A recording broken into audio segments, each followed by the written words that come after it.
It stands on the Giza Plateau, a mountain of stone so familiar it's almost a cliché. But what if this ancient wonder isn't just a tomb? What if its very dimensions are a message written in the universal language of mathematics, revealing a knowledge that shouldn't have existed? The Great Pyramid of Khufu is a masterpiece of mega construction. Over 2 million stone blocks, some weighing as much as 80 tons, were stacked 481 feet high. The sheer scale is difficult to comprehend, but the true marvel isn't its size, it's the precision. The kind of precision that challenges everything we think we know about the Bronze Age. Let's start with its placement on our planet. The pyramid is aligned to the four cardinal directions, true north, south, east, and west, with an accuracy that is simply astonishing. The deviation is less than 3/60ths of a single degree.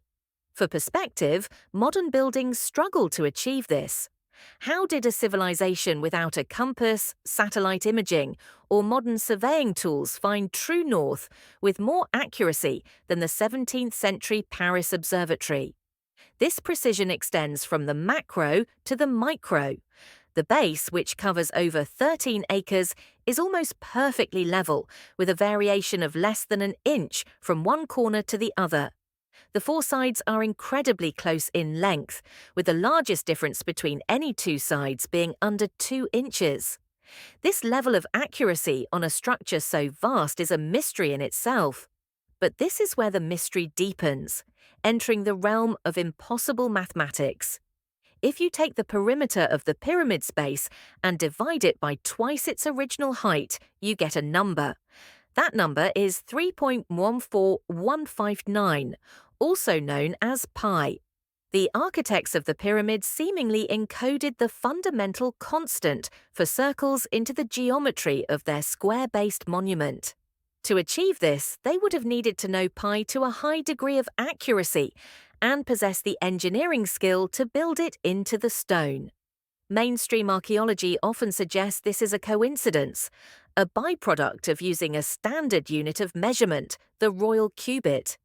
But the correlation is so exact, it forces us to ask, could it really be an accident? And it doesn't stop with pi. Another fundamental mathematical constant appears to be woven into the pyramid's very fabric, the golden ratio, or phi, approximately 1.618. This is a special number found in nature, art, and architecture, believed to create aesthetically pleasing proportions. If you take a cross-section of the Great Pyramid, you form a triangle. The ratio of the slant height of that triangle to half the length of the base is almost a perfect match for the golden ratio. This suggests the builders had a sophisticated understanding of geometry, intentionally designing the pyramid's proportions to reflect this divine number. Two of the most important constants in mathematics, pi and phi, embedded in a single structure. The pyramid's gaze, however, wasn't just fixed on the earth, it was also looking to the heavens. The so-called air shafts in the king's and queen's chambers weren't for ventilation. They are narrow, precisely angled tunnels that point to specific stars. In the era it was built, the southern shaft of the king's chamber pointed directly to Orion's belt, a constellation associated with the Egyptian god Osiris. The northern shaft targeted the star Thuban, which at the time was the North Star. These weren't random alignments, they were celestial clocks, locking the monument to the cosmos in a way that is profoundly deliberate. But perhaps the most mind-bending correlation is how the pyramid's dimensions relate to our planet itself. If you take the pyramid's original height and multiply it by 43,200, you get the polar radius of the Earth. And if you take the perimeter of its base and multiply it by that same number, 43,200, you get the equatorial circumference of the Earth.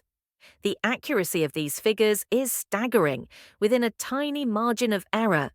This implies that the builders not only knew the Earth was a sphere, but they had also accurately measured it. How was this possible thousands of years before the first ships circumnavigated the globe? The number used for this scaling, 43,200, is also significant in its own right, relating to the Earth's subtle wobble on its axis, known as precession. So what are we to make of this? Are these just a stunning series of coincidences? Is it possible that simple construction methods, using units like the royal cubit and practical tools like knotted ropes, just happened to produce these profound mathematical relationships by chance? This is the conventional view, that we are simply projecting modern mathematical knowledge onto ancient methods. Or are we looking at evidence of a lost science, a legacy of a people with a deep, almost unbelievable understanding of mathematics, geodesy, and astronomy? A blueprint written in stone, demonstrating a universal knowledge that transcends time. Whether it was the work of terrestrial genius or something more, the Great Pyramid doesn't offer easy answers. It stands as a silent testament, its impossible precision a constant challenge to our understanding of the past. The numbers are there, embedded in the stone, waiting for us to finally solve the riddle.